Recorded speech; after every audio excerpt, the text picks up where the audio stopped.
On Tech News today, Microsoft retreats from Metro, the Super Bowl gets #fever, and are batteries holding back mobile computing? All that and more coming up next. This is Twit. Bandwidth for Tech News Today is provided by CashFly at CACHEFLY.com.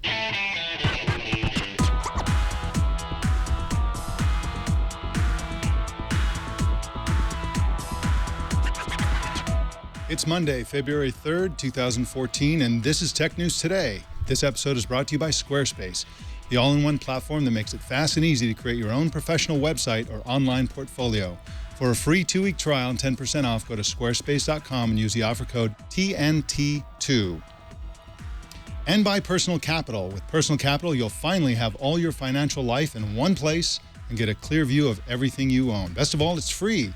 So sign up, go to personalcapital.com/TNT. Welcome to Tech News Today. I'm Mike Elgin. I'm Sarah Lane. I'm Tanya Hall. And I'm Jason Howell. Tech News Today explores the top tech news in 30 minutes or less. Wait a minute, Tanya Hall?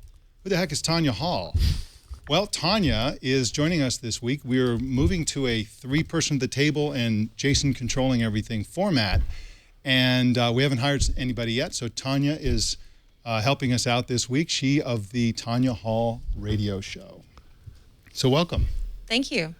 So we're glad to have you here, and it's great to finally have a full quorum of people on the show. So I really appreciate that. All right, well, Microsoft has plans to retreat from its Metro UI, or are they retreating, and go back to a mouse-centric interface. At least that's what an apparently leaked build of the operating system suggests.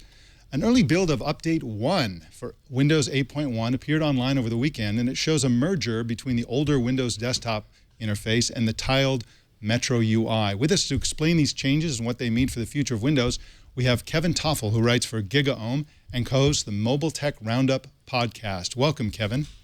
Hey, thanks so much. Thanks for having me here. So can you explain some of these changes, what we've seen in this new build? Sure, they're pretty subtle, Mike, but they're, I think, very important for helping Microsoft gain more acceptance in the market for Windows 8 and 8.1. Now, they're expected to have this update in March, and this build that was leaked was actually compiled or built in January 14th. So this may actually be close to the final product. And what it has is, it's really like a merger of the Metro or touch-friendly interface and the desktop. Meaning, if you right-click on some of the tiled apps, you'll now get information such as resizing things or minimizing them. The actual tile apps will now have a taskbar on top of them, just like a regular Windows app. And when you're on the desktop, you'll actually see the Metro apps down in the taskbar. So instead of having 2 separate interfaces, it's really a blend of the two. You know, even though the Metro UI seems to be retreating, I guess, as far as instead of being so front and center, but how does that affect people who want the future of Windows to be more touch-based? You know, it's a good question because Microsoft really has never done what others have done. Apple has separated touch and mouse interfaces, for example. So is Google.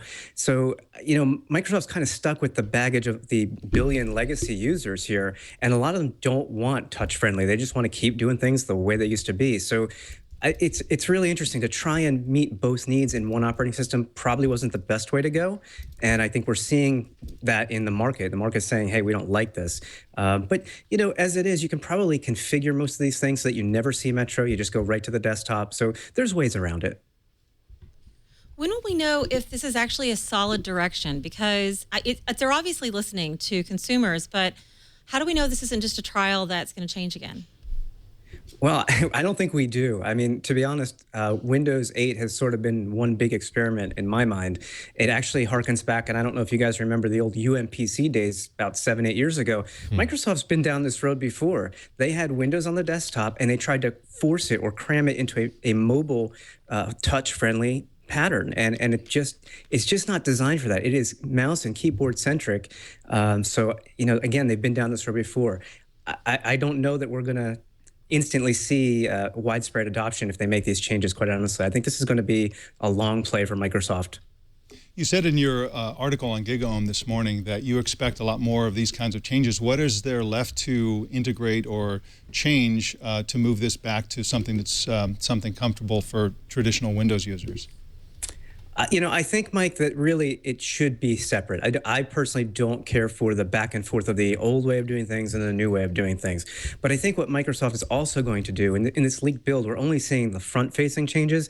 I suspect that come April, when they have their Build Developer Conference, we'll see a lot of changes under the hood that will help unify Windows Phone, Windows itself, maybe even Windows RT. Maybe Windows RT goes away.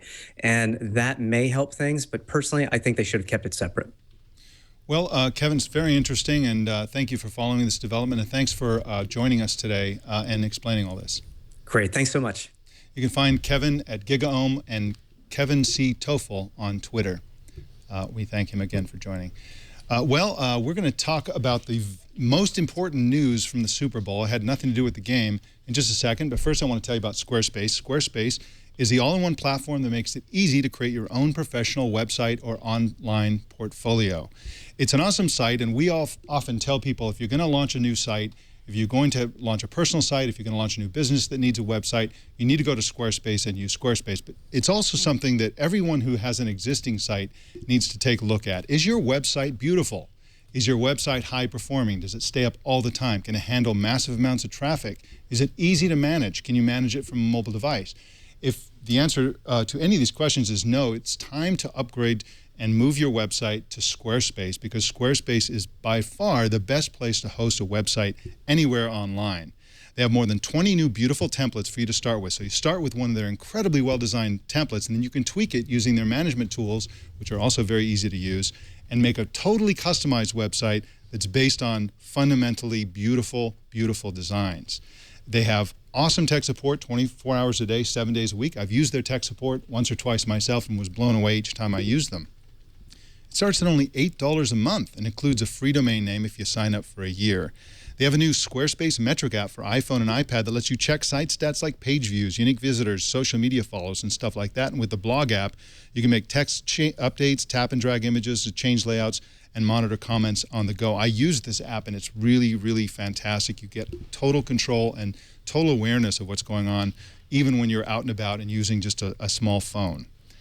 Squarespace takes care of the hosting, so you don't have to. It can't be brought down because they always throw all the power you need to handle whatever traffic. So if you have a runaway hit on your blog and you get massive traffic, Squarespace can always handle it. Start a free 2-week trial with no credit card required and start building your website today. When you decide to sign up for Squarespace, make sure you use the offer code TNT2 to get 10% off and to show your support for Tech News Today. We thank Squarespace for their support of Tech News Today, and remember that Squarespace is everything you need to create an exceptional website. So what happened that was so darn important yesterday at the Super Bowl, Sarah? Well, I mean, I guess you could care about the game, but even if you didn't, the Super Bowl, at least in the U.S., is sort of the national let's all watch companies spend lots of monies on ads and see if we all buy their products. What's interesting about it is these are very specifically ads that are deemed as important. Companies they sort of experiment with new slogans. There's a whole lot of social networking that gets built in every year. Some of it is really lame. Some of it seems like it's a good idea. Danny Sullivan over at Marketing Land actually kept a running tally throughout the night. He said his daughter was helping him, kind of did it the old-fashioned way, and found hashtags were used in 57% of nationally run Super Bowl ads. That's up from 50% in 2013. Of course, 2013, the Super Bowl's a year ago. Facebook was the social network most mentioned, but it was only mentioned 5 times. Twitter had just 4 mentions. It's kind of interesting because you think, oh, hashtags, that's a Twitter thing. This time last year it was. But now hashtags are linkable on Facebook as well, on Google+, on Instagram. I mean, hashtags are not really synonymous with Twitter anymore. It never would have occurred to me to sit there with one of my offspring and count hashtag and mentions, but that's why we love Danny Sullivan. That's right. That's what one of the many things that he's so thorough, even during the Super Bowl, while the rest of us are drinking beer. But it seems to me that Twitter used to be the primary social network for these kinds of mentions. Is that your sense as well? I think that there's still the understanding that if you see a hashtag at the end of a commercial, and a lot of times it's like, what are we supposed to do with this information? And I liked a Budweiser ad. It was Best Buds, so I'm like, okay, I'll tweet that. It doesn't do anything for me. What's interesting is that when you are to click on a lot of these hashtags that brands put out, if the brands are smart, they've already bought their own promoted tweet, and that'll show up at the top of a search result, and you watch that commercial. So it's sort of this self-serving thing. What was also interesting, and some of you may have caught this if you were following along, is that JCPenney, the official account for JCPenney, had tweeted a couple times. It kind of came across as somebody who was drunk, who was maybe managing the account, got a lot of attention. Then JCPenney said, oh, no, in fact, it's it was supposed to be colder at the stadium today. We're tweeting with mittens. What was weird about that, and one of the weirdest things I found, is the other brands. For example, Coors Light responded, hey, tweet responsibly. Kia responded, hey, JCPenney, you need a ride home? Snickers responded, you need a Snickers because you're not acting like yourself. And it's like the brands are now talking to each other because everyone thinks, oh, JCPenney is like going to be the big breakout star of brands. Well, I want to get on that action too. It's weird. That is weird. Well, you definitely see that happening, especially when you talk about big events like the Super Bowl, where a brand does get a lot of recognition. Another brand that got some recognition was Coca-Cola, right? And kind of the controversial ad they had, and people were tweeting about that, but not necessarily in a positive way. Although, in a little bit of irony, I think they're probably going to get a lot more media attention because of the fact that it's a controversial topic and people love to talk about those things, right? Yeah. So, it seems to me that every year there's a big conversation about who's doing what and who's flexible and who can get in there with the sort of on the spur of the moment kind of interaction. Who was it last year? It was Oreo or somebody or because the lights had gone out in the stadium. Right, There's always right. something. You know, it's as much as you try to as a brand. We've got all these zingers lined up. You never really know. Sometimes what happens on social networks and what ends up getting a lot of attention. It's this organic thing.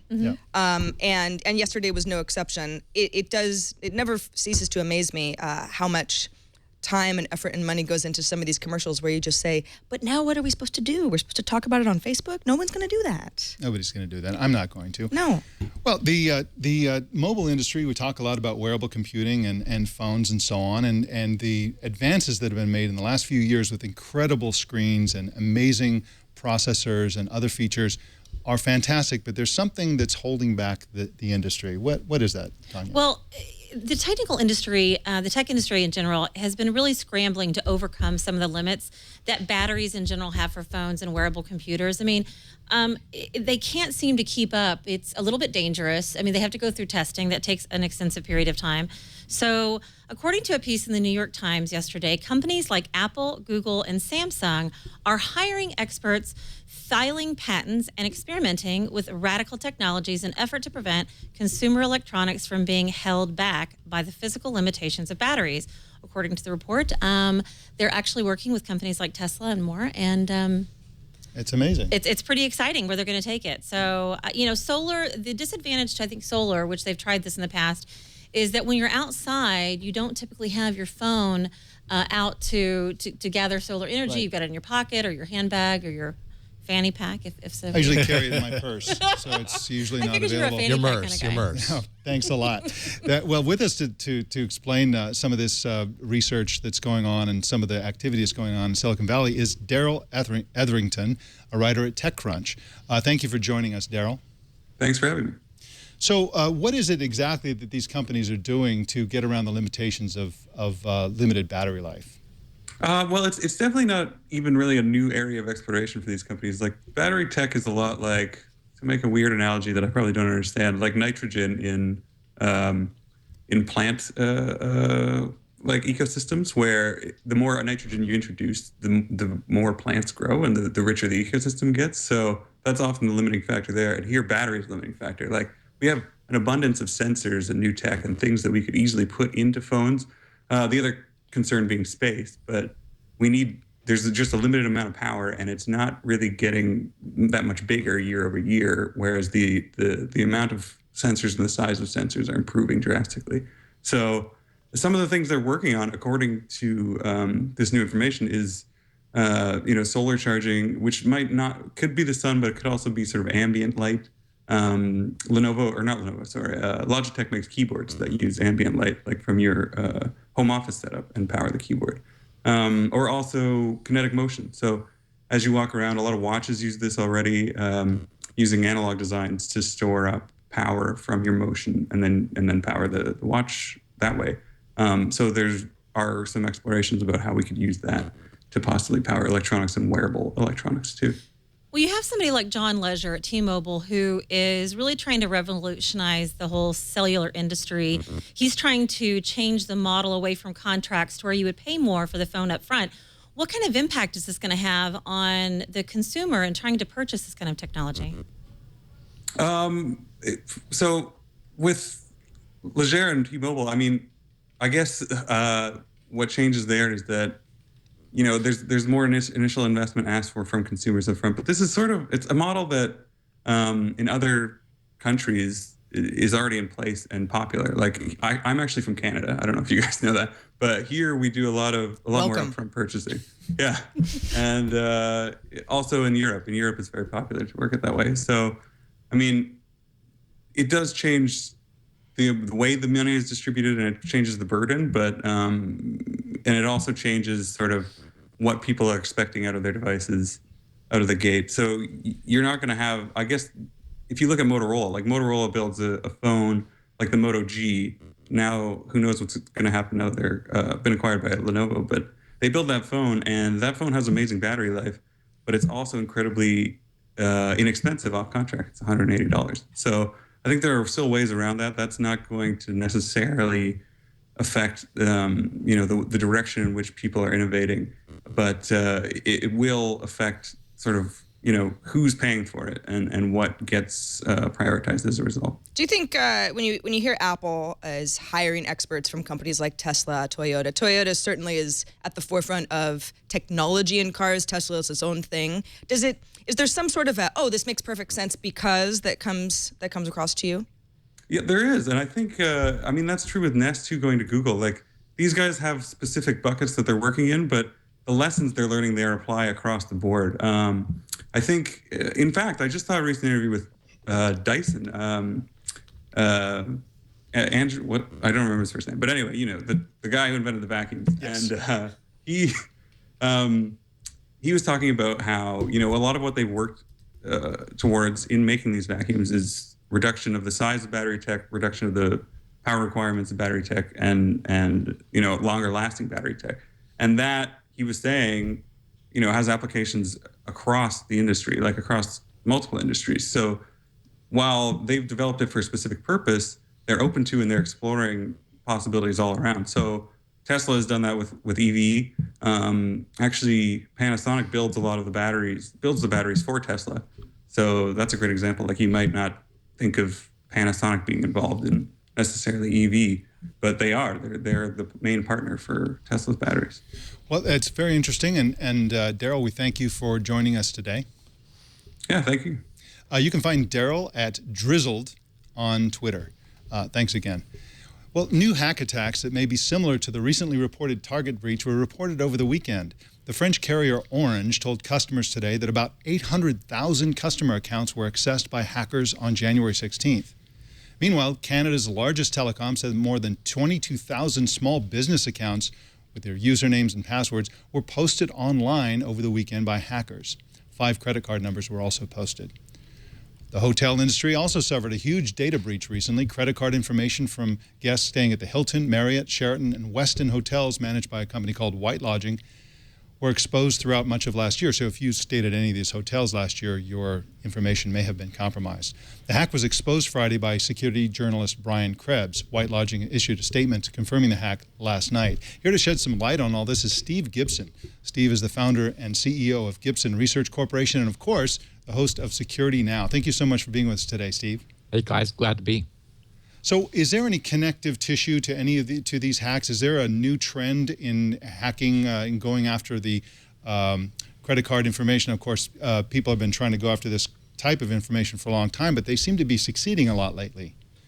Yeah, I think what we're seeing, if we can sort of extrapolate to a trend, is that a sort of a new gold mine for the bad guys has surfaced, and that is weaknesses in the point-of-sale terminals and perhaps the point-of-sale networks. The big Target breach in late 2013 has now become infamous. 110 million purchasers' credit cards were revealed. It's not clear yet from this the Hilton breach whether it's a point of sale problem or a network problem. Although, as I understand it, only specific locations of the Marriott hotels in Austin, Chicago, Denver, LA, Louisiana, and Tampa were affected. So that makes it seem more like a point of sale sort of breach. So it's always the case that security is an afterthought. Unfortunately, we're still not building security in from the beginning. And so time after time, we see a new vulnerability class emerges, and then everyone scrambles to go think about, whether that's secure enough. And, adding security tends to actually encumber a system. So it's not something that even today that people are building in from the start. And I think what we're seeing point of sale systems, which are oftentimes very old. There was some discussion about whether Target was like trying to save money by not updating and upgrading their old point of sale systems, because they seem to be working just fine until suddenly, tens of millions of their customers were getting their credit card data stolen. It seems to me that this recent wave of retail hacks is pretty equal opportunity. I mean, the Target type hacks, that wave was very large companies. Then there was another story involving specifically very small companies in a number of countries. I believe it was 11 countries. They're going after retail stores, now hotels, mobile carriers, lots of different types of businesses, lots of different sizes of businesses. For small business owners or any sort of business owner, what can you, what's the first step to really attacking this whole problem and making sure that your customers' information isn't compromised? That's a great question, and I wish there was a great answer. The problem is that typically the credit card processing technology is a black box for the typical company. They subcontracted, whether by buying a system or by leasing a system. So, they don't really want an involvement in it. And so the less involvement they have, the better. So when they've suddenly determined that customers that have used their systems have had their credit cards breached, their hands are tied. They're not designing these systems themselves. They don't have their own technical people who are able to fix them. They inherently have to rely on whomever they purchase the systems from. It's really fascinating, and we're going to be continuing to cover these types of hacks, and everyone should definitely watch Security Now. Never miss a single episode, because it's a fantastic, fantastic show. Thank you so much for joining us today, Steve. Thanks, guys. You can find Steve on Twitter at SGGRC, and you can find his company at grc.com. Well, I just moved into a new house, and I was thrilled to learn that my wireless my new Wi-Fi setup is blistering fast. It makes all the difference in the world. Sarah, who else is getting fast internet? Schools. People who really need it. So the Federal Communications Commission, FCC, laid out some plans to double the amount of money that it's spending on high-speed internet connections in schools and in libraries over the next 2 years, and will provide broadband service for an estimated 20 million American students in 15,000 schools. Quite a rollout. The money is going to come from restructuring the $2.4 billion E-rate program. That's what provides money for advanced telecommunications and information services. It's using the proceeds of fees paid by telecommunications users like you and me. The portion devoted to broadband service in schools and libraries is increasing twofold, from $1 billion to $2 billion. Now, anybody who watched the President Obama's State of the Union address last week, he did talk about this stuff, not in clear detail. These changes apparently won't require any additional taxes or assessments.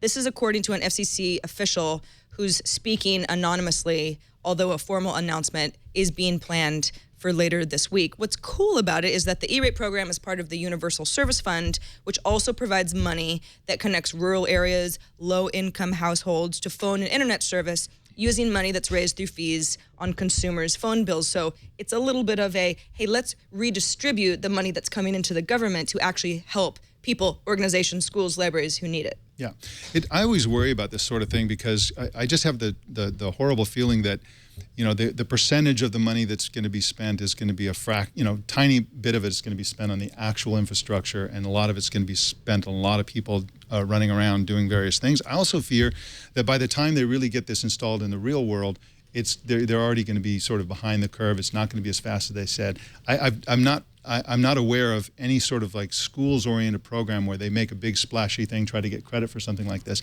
that ends with a transformation in how the schools function. What I personally would like to see the government do, and I'm not big on huge infrastructure spending, but we just went through a really bad, from 2008 up until very recently, the economic downturn, the Great Recession, and we had a lot of infrastructure spending where they were supposed to be building bridges and things like that.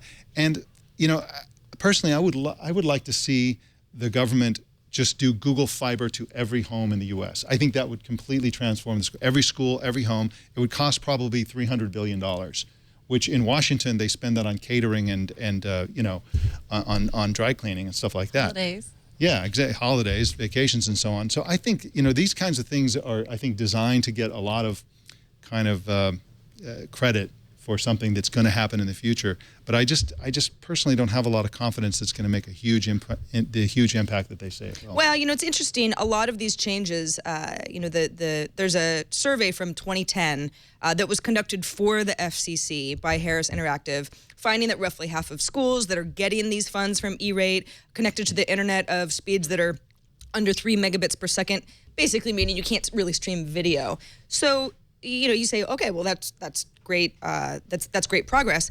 But we're also looking at a survey from 2010. Yeah. And as we know, if you're talking about broadband services and video and the options that are present to all of us, it's a very different world 4 years later.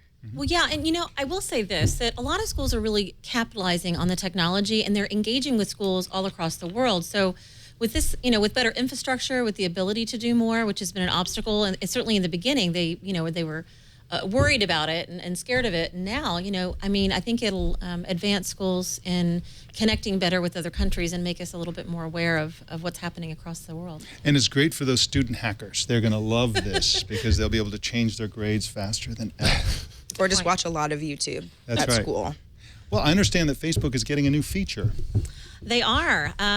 Graph search for mobile devices may soon arrive on your phone. The feature was hinted around during the Facebook's earnings call last week. Now, it appears to be showing up in the apps of some Facebook users. Some people are already getting it. You might be one. Graph search is a semantic search, tongue-tied here, search introduced for desktop browser version of Facebook in March. Now, I spoke with Aaron Strout, who's the managing director at W2O Group. He's really excited about this. He's also written the book, Location-Based Marketing for Dummies. He's really excited. He's a little apprehensive because Facebook hasn't really been that successful at launching some of their mobile opportunities in the past. So he's a little apprehensive. But, ultimately, this is the way that it's going. And, I think as marketers in general, they're very excited about the opportunity to understand better.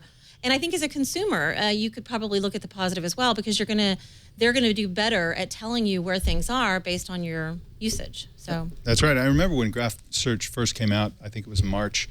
It was controversial because it seemed like a stalker's dream. You could just say, show me all the single women pictures at the beach and things like, creepy stuff like that. It was really easy to do that sort of thing.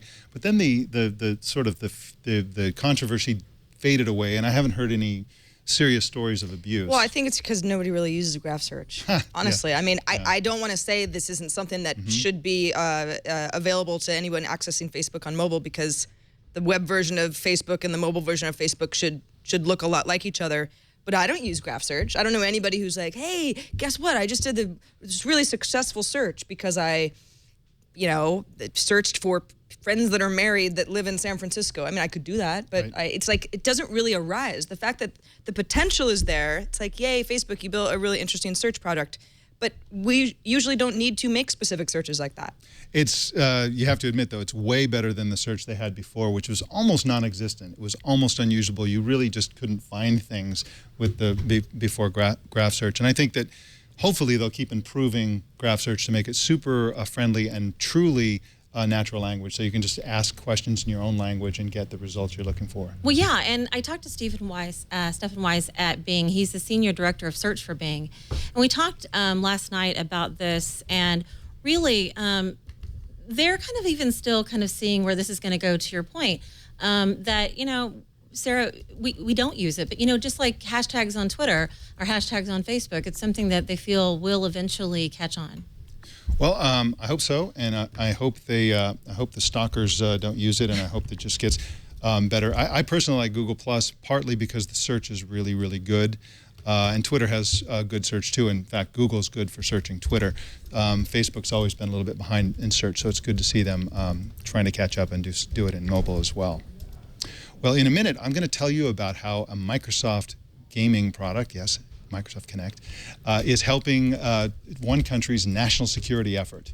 But first I want to tell you about Personal Capital. Personal Capital is one of our sponsors today, and they are a service that lets you bring all your financial information together in one view so you can finally get control of everything you're doing. The two basic problems with how most people manage their money is that it's hard to keep track of everything you have. You've got stocks, 401k, RIA, bank accounts, etc. You have all this information, all these different accounts. They have different usernames and passwords, and typically you have to pay people to manage it. And you're probably paying too much because people who manage these things are in high demand and they tend to be very expensive. And that's why I love Personal Capital. You can see your whole net worth, not just look at one little aspect, one account at a time. You can see the big picture of everything you own and all of your assets on one screen. You can use a computer, phone, or tablet, and they have a clean graph, so it's a graphical, intuitive view of your entire financial picture. It shows you how much you're paying in money managers and fees, and it also gives you advice on how to reduce those fees. You get specific advice on how to improve your investment strategy, and best of all, it's free. Personal Capital is a smart way to make your money grow quicker, and that's why they've been featured in all kinds of publications like Time, Forbes, Bloomberg, and many others. So to set up your free account, go to personalcapital.com/TNT, and getting set up just takes a minute. And again, it's free, so you just have to try it. It's personalcapital.com/TNT. Just go there, poke around, put in some of your information, and you'll see what this can do for you and see how much clarity this will give you of your entire financial life. That's personalcapital.com/TNT, and we thank Personal Capital for their support of Tech News Today. Sarah, I understand we have some email. Paul wrote in and said, hello, TNT. You guys keep talking about how the Lenovo deal allows Google to get into China, but I'm confused. I thought Google intentionally left China. They didn't want to participate in the government's censorship and decided to leave the Chinese business on a matter of principle. Did this philosophy change recently? I mean, I don't exactly remember us saying what Paul is hinting at, but yeah, I mean, if Google can indirectly still penetrate the Chinese market on a large scale with help from Lenovo. Yeah. I mean, principle, schmincible. Right. Well, I think what he's talking about is that Google, as part of the deal, I think this is a vastly underreported aspect of the deal for Google to sell Motorola to Lenovo, is that Google ends up with a 5% stake in Lenovo. They're part owner of this Chinese company. And so that I think that that'll give them a leg up inside the company. They'll probably feature Google Apps, which is very rare for Android phones within China. And hopefully they'll get a better market share in search beyond their 1.6 or whatever it is percent. They're below 2% of market share in search, if you can believe it, Google. So, but this is an entirely different thing. When they left China, there were two essential issues that were a problem. One of them was that Google, as you said, there was a problem with censorship. The Chinese government tells any sort of information service within China, you can't talk about this, you can't talk about that, you can't talk about the Falun Gong, you can't talk about Tiananmen Square. And most companies just say, okay, we'll do whatever you say. But Google said, no, our goal is to get all the information out there for everybody who need it. They tried to play ball for a while, didn't work. They ended up having to leave the country. The other thing is that the China was it was probably the Chinese government or an army division within the Chinese government or hackers working on behalf of the Chinese government that hacked Google. May have stolen their intellectual property, their around search, their search algorithms, and definitely hacked into Gmail, looking at the personal Gmail of, and of course only Google's allowed to look at your Gmail. But it looks like they were going after dissidents and pro-democracy advocates and so on. So Google just it was not a good fit, and they didn't get in there. But that's different from having apps, from having the Play Store being used within China on smartphones. So I think it's a slightly different thing. There's less censorship involved in the App Store. There's less opportunities for Google itself to be cracked. Well, in other news today, we have a really interesting story coming out of South Korea. A self-taught South Korean programmer is helping guard the country from invasion from North Korea, and he's using Microsoft's Kinect for Xbox 360 to do it. That's right, Xbox 360 is now a military device. His name is Jai Kwan Ko, and he built a system that can not only detect motion across the border, but tell the difference between people and animals. So if the system detects a human being, it alerts a nearby guard post. If it detects a deer or some other sort of animal, it just doesn't bother. His system was actually deployed along the border in August, and it's currently guarding South Korea. And he's also working on an upgrade, presumably using the new Xbox One version. And that version, he says, will be able to detect even the heart rate of intruders. What if it's a human in a bear suit? I'm sure. I'm just trying to think ahead here. If a bear-suited human sneaks into South Korea, I'm sure they can issue a patch or something like that to sort of upgrade. That's a human heart rate. You're right. Not a bear. Out with you. Although if somebody invaded my country in a bear suit, I'd just let him in, because that's just it's ingenious. Yeah. That's right. Brilliant. Well, that's our show today. Make sure you send your news tips to our email address at tnt@twit.tv or call 260-TNT-SHOW and leave a message. Also, upvote the stories you'd like to see us cover on our subreddit at technewstoday.reddit.com, and visit our Tech News Today Google Plus community. If you haven't already, subscribe to Tech News Today at twit.tv/TNT. Thank you so much for joining us today, and we'll see you tomorrow.